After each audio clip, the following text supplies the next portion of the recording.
Thanks for joining us this morning. I'm Darren Starr. I'm the CEO of StarrForce, and the subject for today's webinar is going to be Salesforce best practices for sales managers using Salesforce. But you don't have to be a sales manager to be on the webinar. We're going to be covering lots of information that we think will be useful to anybody who's using Salesforce in the sales capacity. Leading the webinar this morning is George Roney. George is a senior engineer and solutions architect at StarrForce. George was actually formerly with Salesforce, where he was a senior level support engineer. George is an expert at Salesforce best practices.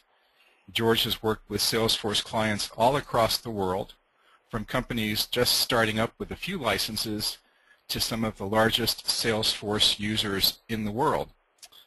At this time, I'd like to introduce George. Take it away, George. All right, thank you, Darren. Hello, my name is George Roney, and today we're going to be covering Sales Manager Best Practices. Now, we've only got an hour here, so obviously I can't give you all of them, but I wanted to give you some that we've seen throughout our experience that can really give you guys some great help. So let's go ahead and step in it.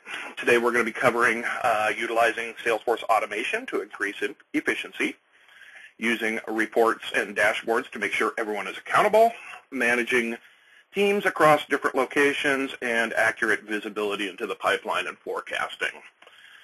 So first off, let's look at some automation, letting Salesforce do the work. Using the big deal alert to automatically notify your users when an opportunity reaches a certain amount and probability, it will send a snapshot of the opportunity to the recipients when triggered, and update reminders can allow managers to stay informed about subordinates' activities on their opportunities, and then workflow to automatically notify owners and managers when an opportunity has sat in a given stage for X number of days. So let's go ahead and take a look at these, and we'll drop into our demo Salesforce here. And so first off, the big deal alert. So this is a very handy tool, and this will actually be set up by your administrator, but I kind of wanted to show it to you here. So under Setup, App Setup, Customize, you come down to the Opportunities section, and inside Opportunities, we have the big deal alert. I already have one set up here in the demo org, and we'll go ahead and open it up. So we've called it Hot Sale. Our trigger amount, $100,000, and trigger probability, 90%. Obviously, it's not active because I can't send it to any of these people. What it's doing is it's taking a snapshot of that opportunity that meets this criteria, and it is sending the page layout. So it's actually, so whatever person you select, it sends a page layout of that user. So in Enterprise Edition especially, your users may have multiple page layouts depending on the record types and profiles. So you want to make sure this is set up correctly so that the people that get it will be able to read it. So then you set your users. You notify as many users as you want. You can have regular emails and a CC and then a BCC.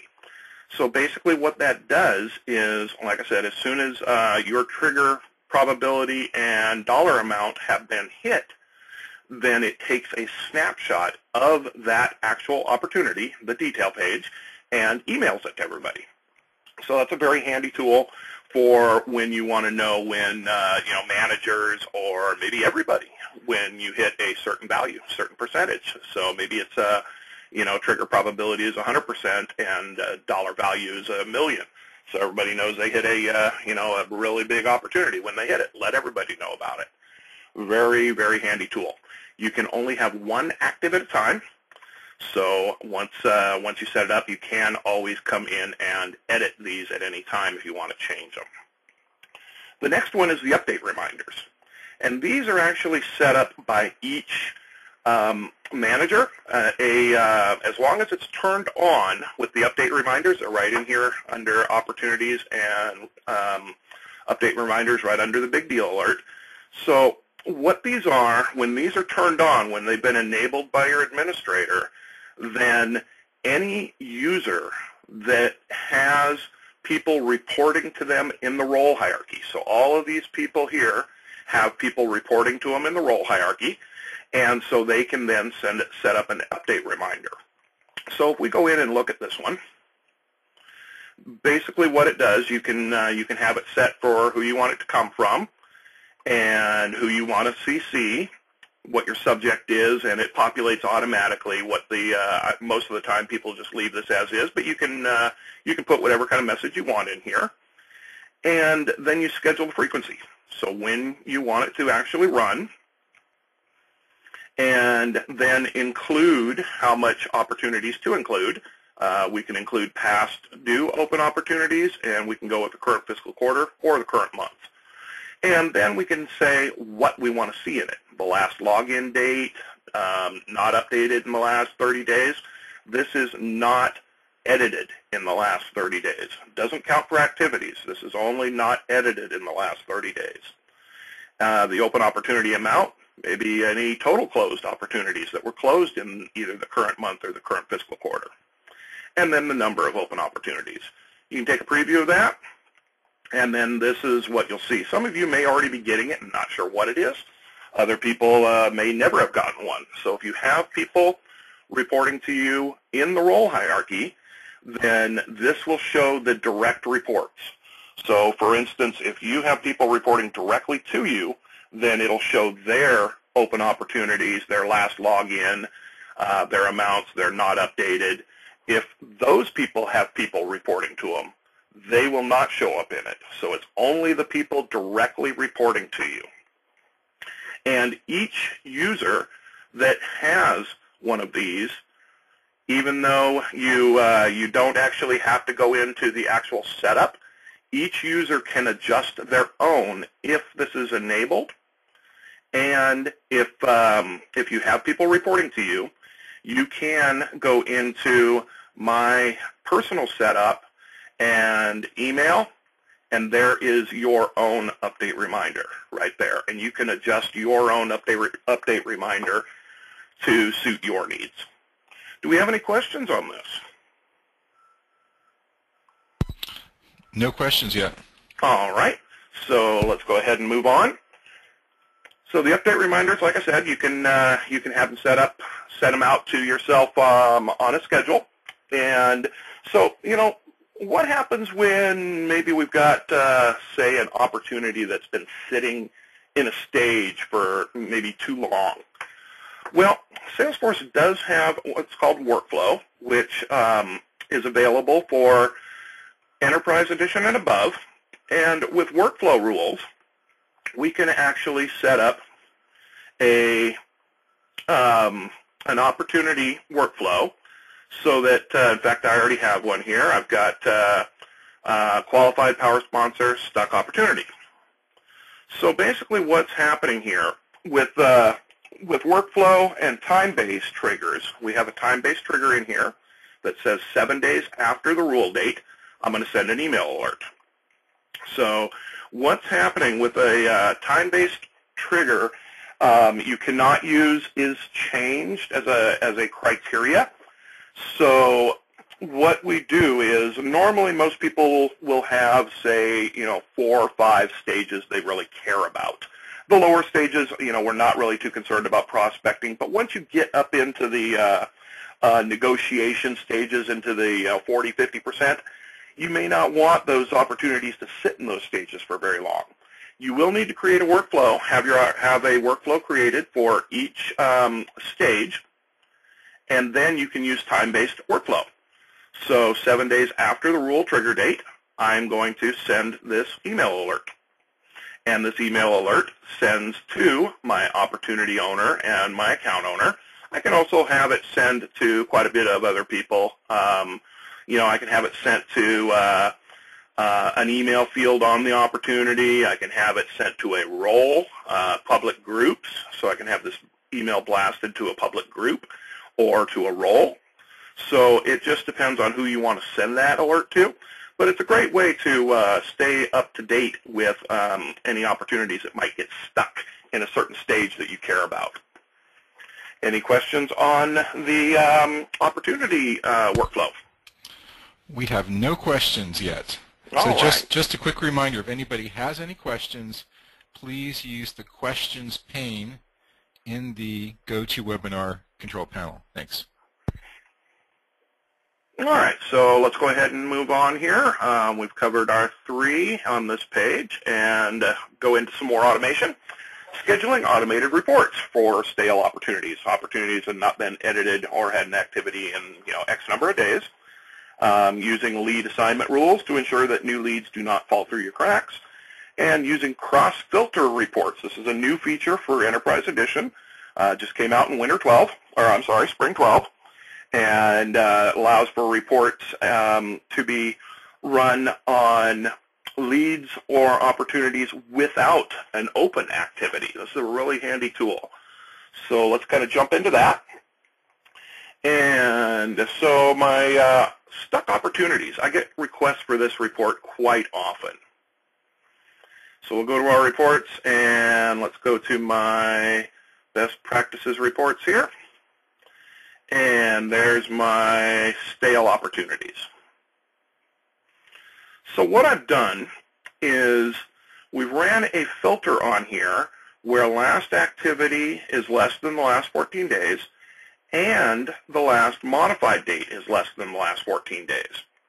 So that's, by running this report, this is going to return all opportunities that have not been edited or had an activity in the last 14 days.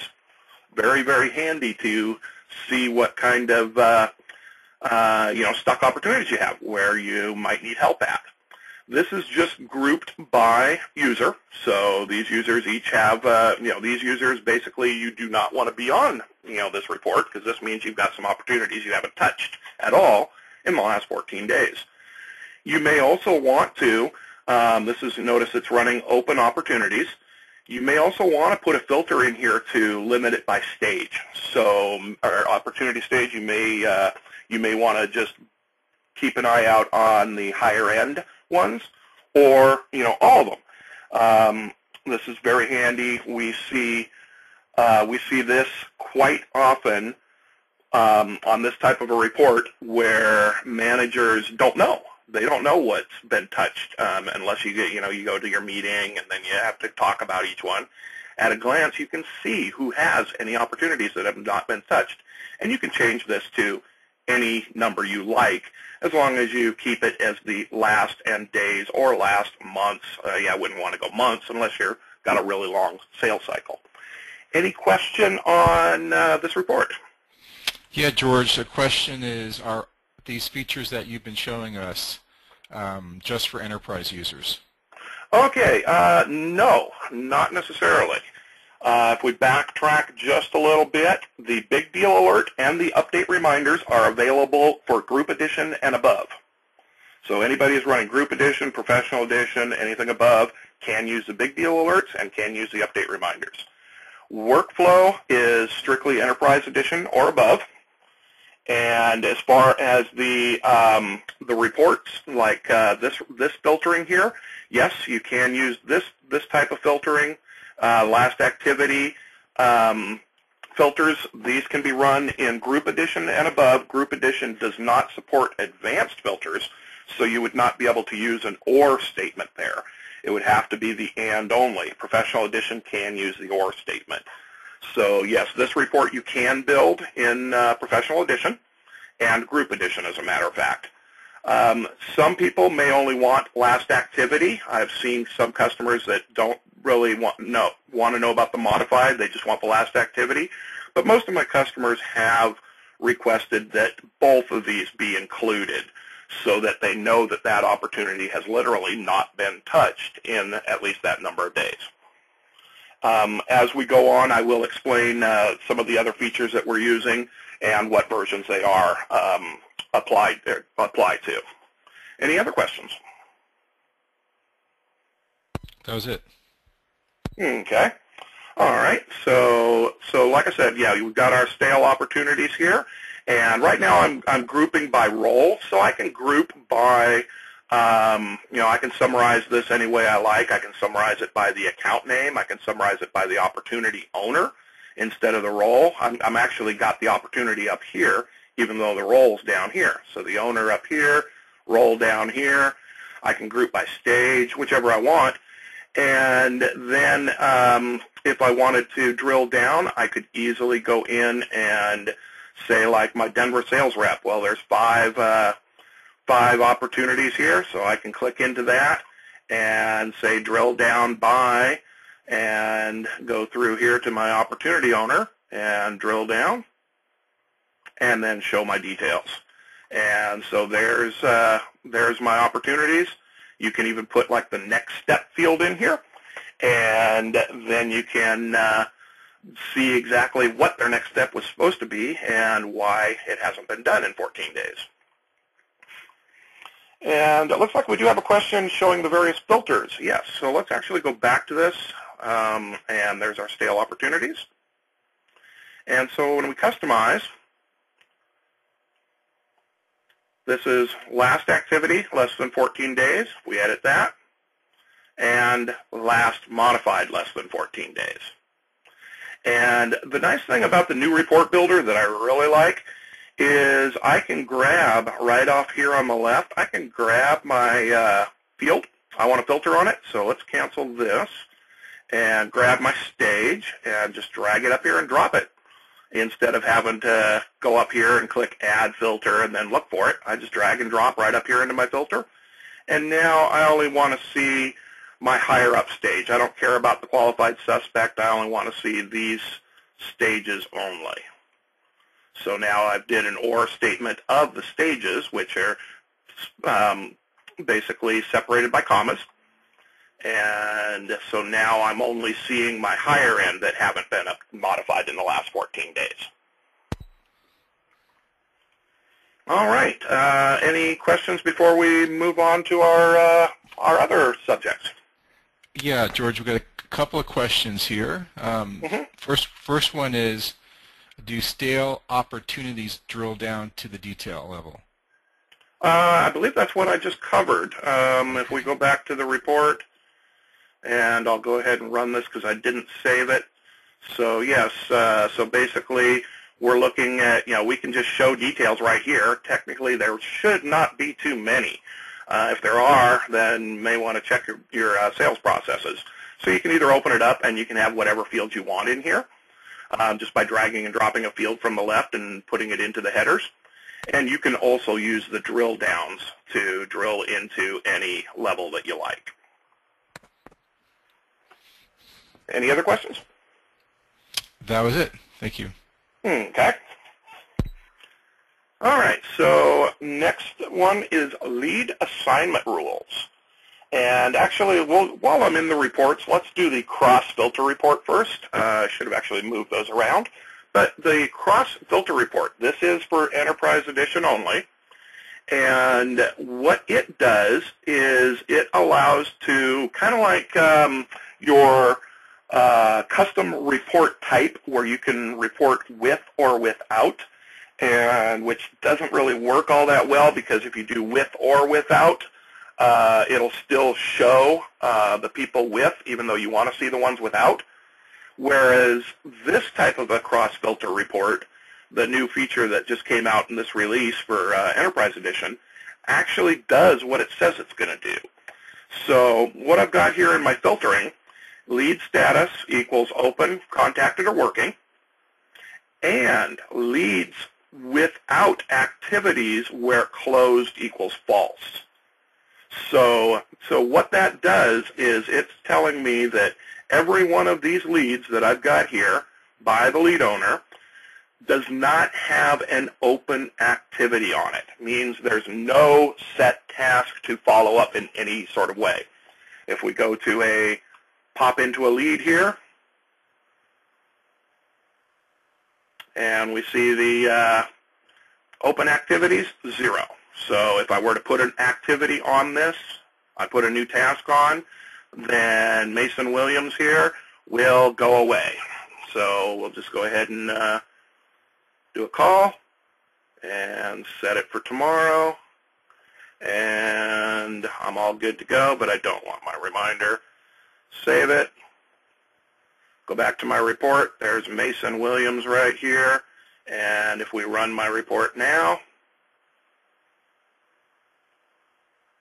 Mason Williams is now gone. So what this does is, as I'll go ahead and open this up here so you can see how this works, is so what I've done is I've first created my lead status standard filter, but then when you add a cross filter instead of just a regular field filter, which is built on any of these fields. The filter logic is either and or, and then you have to know your high school algebra, and then your cross filter. That's the handy tool. I believe you can have up to 3 cross filters per report, but I'm not 100% sure on that. Cross filter help can give you the help for this page and cross filters. If you search for cross filters and help, it'll explain the limits on it. But the cross filter does allow, if we do another cross filter, so let me scroll that down so we can see it. So leads with or without. And so this is all I can pick as leads, activities, or anything else related to that lead. So we have the Google campaigns, campaign history. If we were on a different, like an opportunity or accounts, we could do accounts with or without opportunities, or with or without account opportunities that are open. So here's what I did on this one. We'll go ahead and cancel this. Leads without activities, and then I can do a filter on those activities. So closed equals false. So now I'm only seeing without activities where closed equals false. So I'm only seeing open activities. I could add another filter. I could also say I only want to see what tasks. So I can say task equals true. I don't care about events. I only want tasks. So now I'm only going to see leads without activities that are open and leads without activities that have open tasks. So this is a very, very powerful tool, and highly recommend for enterprise and above. I'm hoping it'll eventually come out in professional edition. It usually takes a few more updates before it does, so hopefully it'll come out for professional edition, because this is a very, very handy tool for doing exception reporting. And so when you run your reports, like I said, I can now see just at a glance how many leads each person has that does not have any open tasks. Any questions on the exception reporting? No questions. All right. So let's go ahead and move on to our lead assignment rules. So when leads come in, hopefully you've got a nice web-to-lead form set up, and people are going to your website and they're checking it out, and they say, yes, contact me. I really want some information about you. Well, what happens to those? So when they come in, do you just kind of sit in a bucket? Who owns them? Where do we put them? There's a couple different ways. Lead queues are very handy. Lead queues are very nice for making sure that something doesn't get dropped. If you just assign a lead to a person, they're out sick or on vacation for a week, and you forgot about that assignment rule, those leads sit for a week, they probably went and found somebody else. So by having them go to queues and having more than one person in that queue, you know who the main person is of the queue, and then you also have a backup. That's a really good way to make sure you save stuff so that nothing gets dropped. With the lead assignment rules, that kind of helps you in this purpose. So as we come in, this is administration to set it up, but as a sales manager, you really need to be thinking about how you want these to work so that leads don't accidentally get dropped. I can't tell you how many times I've gone in, ran some reports for some customers, and oh wow, that lead's been sitting there for 3 days. It should have been answered immediately. Then we just found it. So we really want to avoid that when all possible. So lead assignment rules, I have just my standard rule in here. You can have one active rule, but you can have, I believe, up to 50 steps in it, and I could be wrong on that, maybe a bit more. But basically what this does is it just follows the order. So a record comes in, it checks the criteria. As soon as it meets the criteria, it gets bumped out, and it gets sent to whatever person. So as it's coming through, it'll check, is it a Georgia, is it a Massachusetts, Colorado, or is it any one of these, and it'll get assigned to these people. If it doesn't meet any criteria, always have a blank rule at the bottom.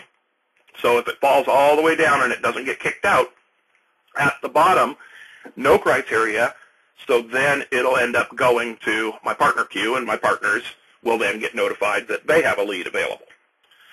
You've got to be careful with your sort order.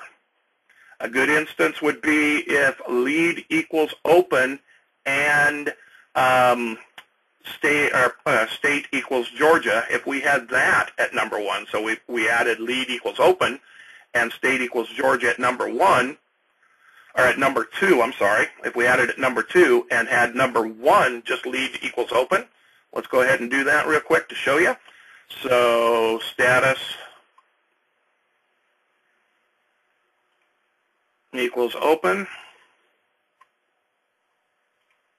insert, sort order number 1, assign to,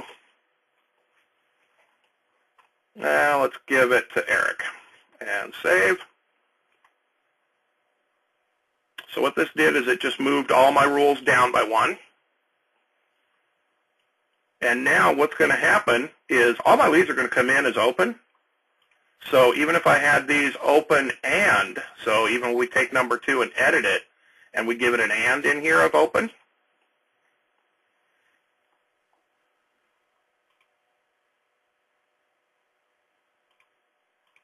then what's going to happen is this will never get hit.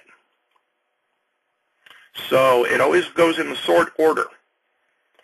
So lead status equals open, it'll hit that first all the time. Eric's always going to get these. It'll never get to this one because it already met this criteria here. So you want to be thinking about how they're going to trickle down the numbers. That's why they give you the sort order, so that the leads do get associated to the right place. I can't tell you how many times I've actually logged into customers to see this type of a situation. So I just wanted to point that out. As a sales manager, you really need to be thinking about how those leads can filter through that criteria step by step. And once it gets kicked out, it gets kicked out. And always, always have a blank one at the bottom as a catch-all. Do we have any questions on the lead assignment rules? No questions, George. Okay. All right, and so let's go ahead and jump into our next steps. So team dashboards. Scheduling dashboards for the team to be sent out weekly to foster internal competition. So these are just some recommendations.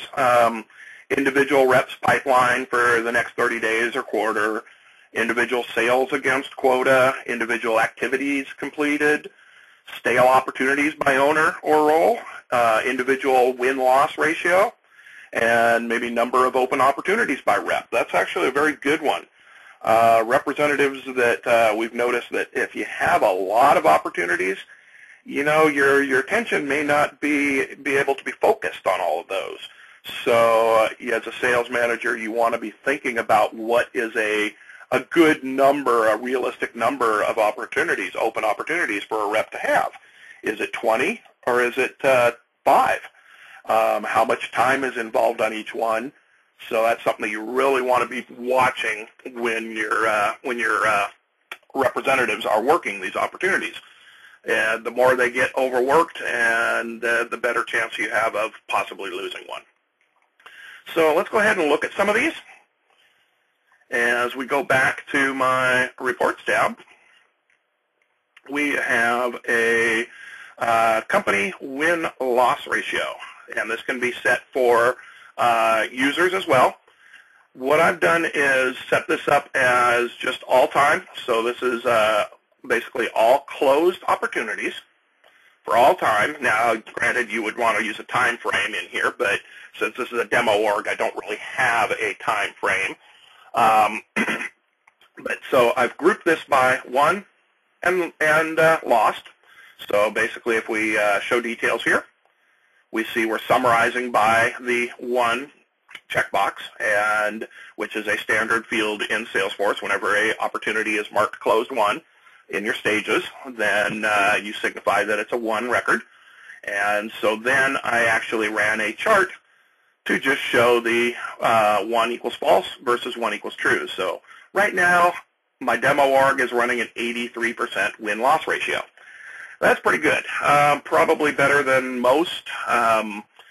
Normally, what we see is anywhere in the, when we start to help a customer, we can see it down kind of in the lower range, and then as you work and get your processes better, it increases. And that's what you like. You like to see a nice high win, very low loss. The nice thing about opportunity reports is if your role hierarchy is set up correctly, we can actually view this by the different roles. So right now I'm viewing it at the CEO level. Let's go ahead and hide my details again here to make this a little easier to view. So I'm viewing it at the CEO level. Maybe I want to see it from the Denver's president's level. I click on Denver president, and I see he has 5 won and no lost. Excellent. So now with a click, I can go right back, and I can see my Boston president. Boston has 2 won, no lost. So this hierarchy up here is very helpful to be able to see different records from different levels. Maybe my Seattle president, and then I want to drill down into my Seattle sales rep and themselves. And then I can drill down to each person in there. So there's 7, and I hit on Lou, and Lou only has 5, so that kind of tells me that if I go backwards a step and Leon has 2, and that totals my Seattle sales rep of 7. So with your role hierarchy set up properly, any opportunity report and activity report allows you to drill down into the roles right here along the top, and you can save it this way. So then when you save the record, you can save the hierarchy level. So right now I'm viewing the hierarchy level of CEO. So that means that when other people run this report, they would see it at the CEO level if I save it this way and make this visible. If I don't save it as this hierarchy, then when somebody else logs in or goes to view this from a different role, they may not be able to see it from my role. Any questions on that part? Yeah, we've just had a couple of questions. People are asking, can they get a copy of the presentation, recording of the presentation after it's over? And the answer is yes. If you attend the session this morning, we'll be sending you a private link so that you can view the webinar later. And then we will also be making the webinar recording public next month. That was it. Okay. All right. Very good.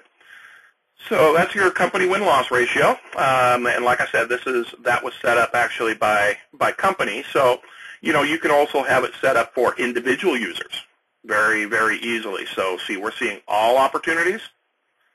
Set it to my opportunities, save this, give this to people, and they would then log in and only see their win-loss ratio. So you don't have to create one for each person. Another nice feature is scheduling future runs. So I can actually schedule this and have it emailed to me and anybody else in the system, either public groups, roles, or users. What it's going to do, and I can have it scheduled once per day. This is available in Professional Edition and above. You can schedule reports once per day. There are different limits for the number of reports you can schedule based on your edition, and you can find that in the Help for this page link if you go to Schedule a Report.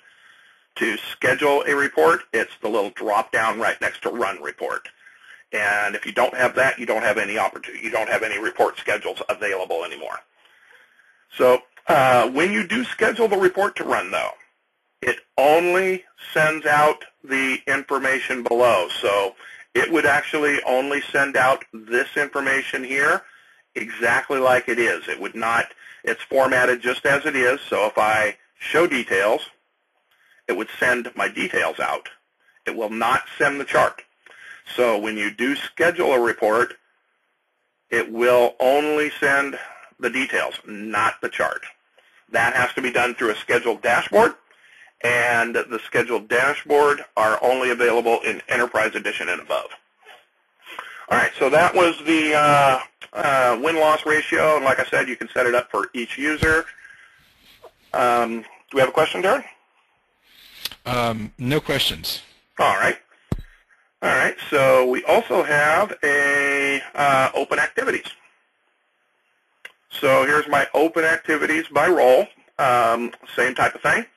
So now it's now I'm able to see who's got activities coming up that are open, and the same type of thing with your role hierarchy set up properly. You can drill down into each role, and then drill down into the different roles below and the different people. So this is very handy. This is the two places these are used. And I've actually had questions before when people go to run an all activities report and they're not seeing any data. It's because you're looking at it from a different role. So this role hierarchy up here coincides with the with what you're able to view based on your position in the role hierarchy. So as a system administrator and CEO, I'm able to set it from the top. If you're in one of these lower roles, then you may only be able to view from your standpoint, depending on how your settings are on your security settings. So this is just a simple all open activities, tasks, and events. So I just want to see any. I could do it as past due. So I could, very easily put in a date is less than today, which is a very handy. So that's a really handy one to see who's got any past due activities in your team. And that's just a simple drag the date up here and make it less than today.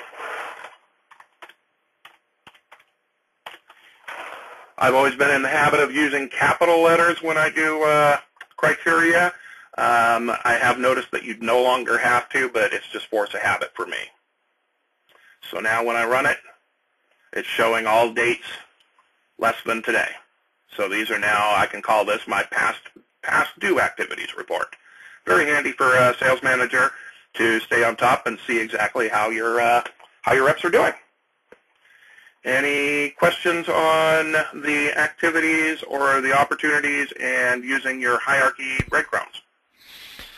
So George, we have a question that came in earlier that, that got stuck behind some of the other questions, which we've already gotten to. But that question was, can you assign leads by vertical market? By vertical market. So, for example, say like maybe an industry field, or possibly so like your healthcare market, your industrial market. You can, yes, you can basically with lead assignment rules. If we pop over to a lead. We'll just use our Mason Williams here. And so any field that is on the your web to lead form that gets populated can be used for filter criteria. So I could use annual revenue if I liked. I could use industry. So as a vertical market, you have communications industries, the engineering industries. If that was on your web to lead form and it was populated, then yes, you can go industry equals healthcare, and I want it to assign to my people in my healthcare department. So yes, you can assign by any criteria that is on your web page that gets populated, populated and passed through. You could even have this hidden. This can be hidden on your web page. So if they go to your healthcare web page, then and they fill out the form, it can automatically pass that information hidden back into Salesforce, and you can base it off of that. So your healthcare versus your government web page would pass different criteria back into the lead. The lead assignment rule sees it and assigns it properly. All right. So any other questions, Darren? No other questions at this time. Okay, so we've got about 15 minutes left, and so I kind of want to show we've covered our just some recommendations for individual team dashboards. You also have some recommendations for some company dashboards. So these would be like conversion ratio by lead source or campaign. I want to know how many of my leads I'm converting by campaign. It's a very good indicator of how good that campaign is or that lead source is. Company sales quota against total. Let your users know what's happening. Company opportunity win-loss ratio. So here's just the whole total, kind of like what I showed you instead of an individual. Top sales performers. That's a great one. Get your sales metrics and get those people up there. Get them on the board. And then your top sales performers by role or department. Definitely want to promote that. So let's kind of take a look at a demo dashboard that I created here. And so we'll pop over here to my dashboards. And so I've got a dashboard set up here that has some of that. So your year-to-date closed sales. So I've got a criteria of $750,000, and so far I'm at 490, 65% of my year-to-date. Granted, this was last refreshed November 30th, 2010. I don't like to refresh this one because it's got some good data, good showing data in it now. It's a demo org. I don't use it daily. So one thing you do want to make sure is that you do check your last refreshed when running a dashboard. Dashboards are static. What they do is they run the report at the time of refreshing and then display the numbers. They are not real time. When you click into a report, it is real time. Pipeline by sales rep. So here's a nice easy way to see. Here's the number of dollars coming in total. That's not. I could break this out by stage as well and use a stacked bar for stages. I just want to see the total coming in by the sales rep. Pipeline by stage. So there's now what I'm looking at for my different stages, starting from the low to high. My year-to-date pipeline is a funnel. So, qualified suspect, 67,000. I've got 105 sitting there in pending sale. Looks like it's going to be pretty good. And any of these numbers can be changed. When you click into the reports, you set your report up for your criteria, and the dashboard reflects it. I also have some commissions earned. That's just some custom stuff that I've done. Here's a nice one, closed sales by month for year-to-date. So that shows how you're trending. Go a little further, sales by location. So there's my Atlanta, my Boston, my Denver, and my Seattle. Denver's really doing well, followed up by Atlanta. Boston need to get moving here. So this is a really good, easy way to see how everybody's doing. And then my commissions again. So that's and then my activities by sales rep. That's that one we just looked at. So I can see how they're doing with their open activities, especially if I refresh this on a daily basis. So this is the same numbers here in the table. They're just showing different values, different ways of showing the same table. So here you can just look at it at a glance. I have it sorting whoever has the most activities are at the top. Here it's just a bar chart, easier reference. This one here is showing the exact same data as this one here. So the year-to-date sales by location, they're both exactly the same report. They'll take you to the same place, but they're showing some different information here. So I can see as a bar chart who's doing good. I can also see as a representation in my donut who's doing well. And I also get to see a total value. So here's the total of all of these combined, plus I get to see a percentage of the total. So very, very handy use cases for your dashboard components so that you can send these out. I have quite a few of my customers that have dashboards that get sent out on a daily or weekly basis to show either company statistics or team statistics. And it's the same thing for enterprise or above. You can use the schedule refresh. It will mail an exact copy of this dashboard to whoever's you set up, be it public groups, users, roles, and roles or subordinates, however you want to set it up. You can schedule a dashboard to be refreshed, automatically refreshed, and emailed once per day at the most. So you may want to have it, a lot of times we have requests for, in fact, Darren even has me set up some dashboards that automatically refresh every night so that in the morning when he logs in, he sees fresh right there everything that happened yesterday. So very handy, and you don't have to email it. You can schedule a refresh without emailing. So you can turn the emailing off and just schedule the refresh. Any questions on the dashboards and refreshing of? We have a few questions, George. First question is, how do you assign a dashboard to appear in the home page for certain users? Gotcha. So that actually, first off, users have to be able to access their dashboards. So they have to be able to have access to a dashboard. Each one of these are in bold are folders, and folder permissions will dictate who has access to a dashboard. The next step on the home page is each user, assuming that the dashboard component is on the home page, each user has the ability to click Customize Page and pick any dashboard they want to put on their home page.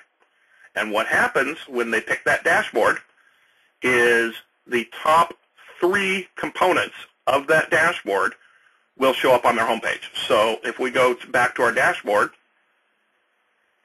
these top 3 components, if I pick the sales dashboard, we have our year-to-date close, pipeline, and pipeline.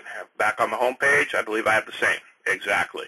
So it'll always show the top 3 components, and each user has the ability to pick their own, assuming that the administrator has enabled the dashboard component on the home page. And they can only pick what they have access to via dashboard folders. Next Can they have more than 3 components on the home page? No. This is it. So it's only the top 3 components for the dashboard that they select. So if I select a different dashboard, you know, if I want to say maybe look at my forecast, so I'll go to my home page and I'll customize my page and I'll pick the forecast dashboard and save. Now it's going to show, well, there's only 1 component. Well, let's go take a look at the actual dashboard. If we go to the dashboard and we click forecast, sure enough, that's all that's there. So if there, you can have the top 3. That's it on the home page. And so, you know, if I want to change that to any other one, it will only show the top 3. One other thing about this as well, if we put it back to sales and save, if I refresh this, it's only going to refresh these 3. And then if you do go to the dashboard, the refreshed will not show up. So if we go back to our sales, it will still show as last refreshed whenever this dashboard was refreshed, but these top 3 components will have been refreshed. The rest of them will not. So if you refresh on your home page, you're only refreshing these 3. If you then go to that dashboard, only these top 3 will be refreshed. None of these will until you hit refresh here. One thing that some customers do like is to actually create a custom link. So you can actually put a custom link on here to a dashboard. So there's my sales dashboard right there in your custom link section, which an administrator can do. And then you can go directly to your sales dashboard. Any other questions? I think that was it. All right.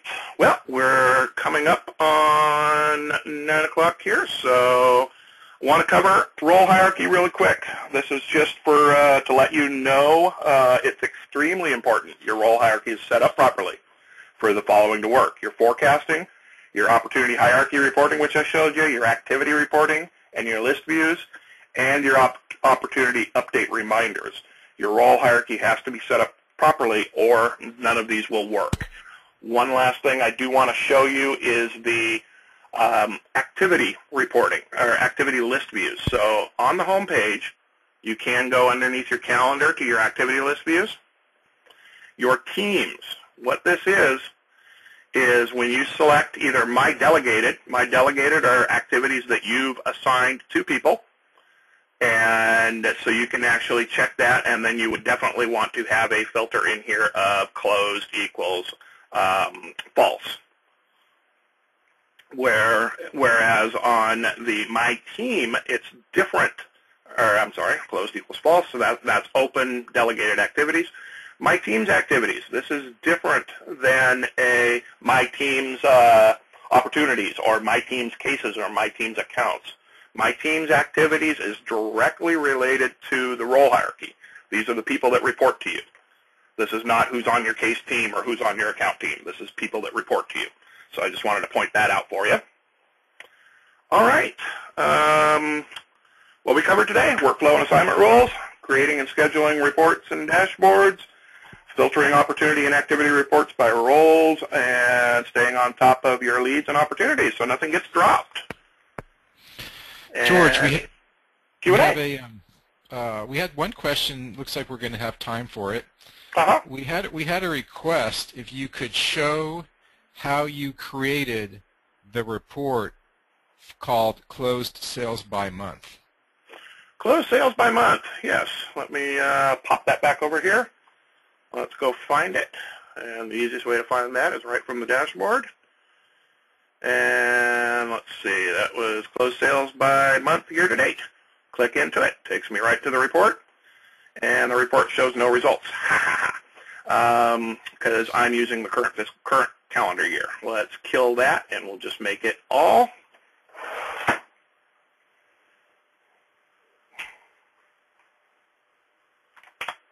And run the report. So what I've done is I've created a matrix report. So I filtered by opportunity owner, or sort by group by opportunity owner on the left, and then I group by close date along the top, and then I'm summing the amount. So here's my dollar values for January, February. So basically if we go ahead and customize this, we start off with a matrix report, matrix format, which allows for grouping down and across. So I'm grouping by opportunity owner, and I could group even further down. I could group by role and then opportunity owner. And then I'm going by close date. I could group my dates by day, week, or month, or quarter, or year. So this will give you, if you've got a lot of data in Salesforce, it'll give you a good trend over years. You can have, I prefer calendar month, fiscal quarters, fiscal years for those of you that run different quarters, different fiscal years than a standard. You can run them that way as well. And so by grouping by my close date, and then I take my amount field and I summarize my amount field, and I do a sum of the amount. And then I set my chart up so that I'm summing my y-axis is my amount going along the top. My x-axis is my close date. So now I can see dollar values by close date. I can also do it accumulative. So right now what I'm seeing is each month. So here's the data for each month. If I do a cumulative, it now shows how I'm progressing. So when we run the report and get all our records back, now I can see how I'm progressing. So this is a good trend report by running cumulative versus not running cumulative and seeing the data for each month. All right. Any final questions, Darren? I think that was it. George, why don't you show that slide that shows people how they can follow up with us?